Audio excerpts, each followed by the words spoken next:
Welcome back. He's been serving the people of the 8th Congressional District for more than 2 decades. And as chairman of the House Ways and Means Committee, he authored the biggest tax cut in American history in partnership with President Donald Trump.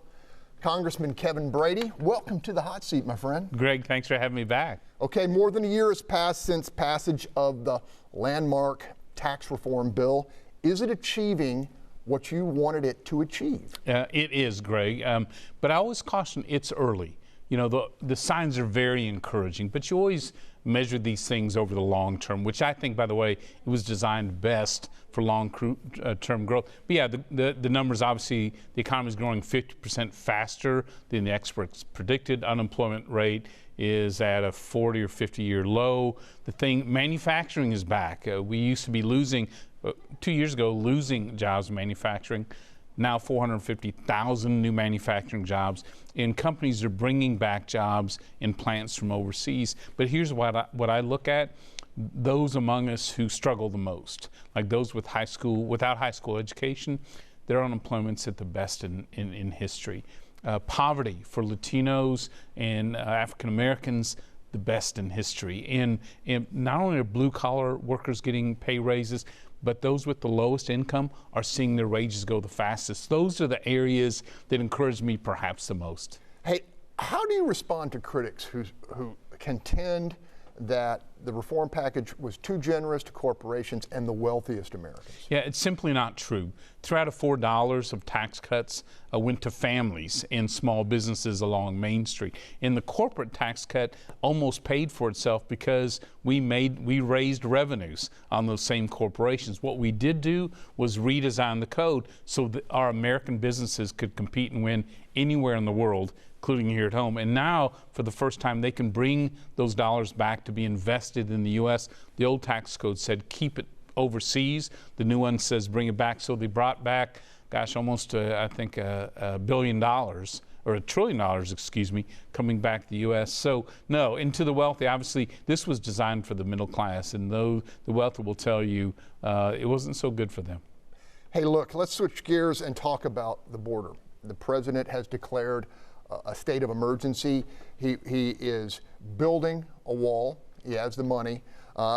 You have supported him in this effort. What is your read on what's going on our southern border with Mexico? Yeah, well, we do have a crisis on the southern border, and it's been building for some time, but now it's just dramatically accelerated. Our state, our region, Houston, pays a pretty steep price for this. Our immigrants are such a great part of our Houston culture. It's what makes us so dynamic, but we pay a pretty steep price on the illegal immigration. We are the #1 sex trafficking city and region in the country. Almost 80,000 underage children in our state caught up in that. We're seeing what happens with the crime and the drug trafficking as well. That's where the president's focused. That's certainly where I'm focused as well. And so we've got to, my point is, how long is Congress going to turn a blind eye? Let's shut the back door of illegal immigration so we can keep open the front door of legal immigration, which, by the way, we need to do a better job there.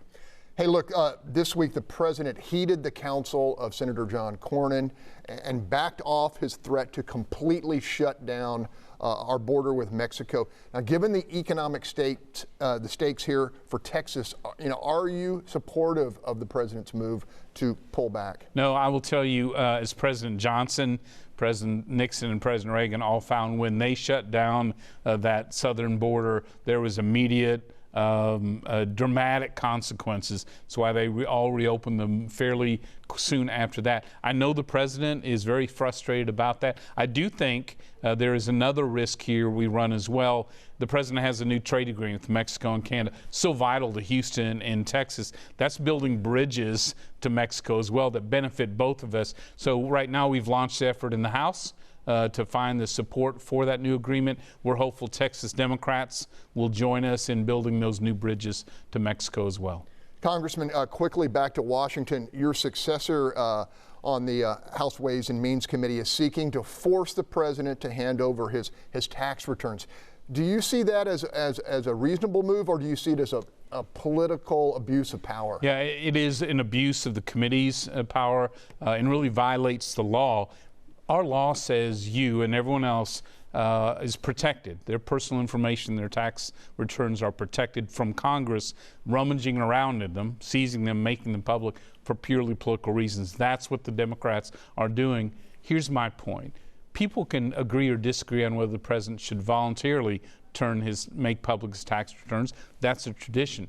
But do you want Congress, for the first time in history, to have the power to go after people's tax returns for purely political reasons? It's weaponizing the tax code, sets a very dangerous precedent. I didn't do it as chairman because privacy still matters in America. You don't want Congress, either party, to have that type of power. And that's why I think really is an abuse and worries me a great deal. Real quickly, 2020 coming, your legislation, your historic reform package will be the centerpiece of President Trump's effort for re-election. Will that be enough, you think? You know, I think will be the centerpiece because it's just changed the opportunity in America, especially for people who'd sort of given up hope. And for, a decade, paychecks were flat. Every expert told us growth's going to be slow, and there's nothing you can do about American jobs going overseas.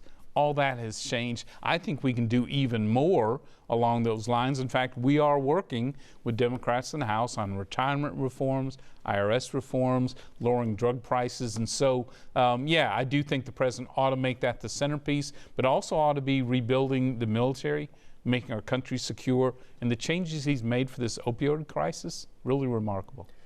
Congressman Kevin Brady, thanks for joining us. Thanks for taking the hot seat. We hope to have you back. Thank you, sir. Thanks, Greg.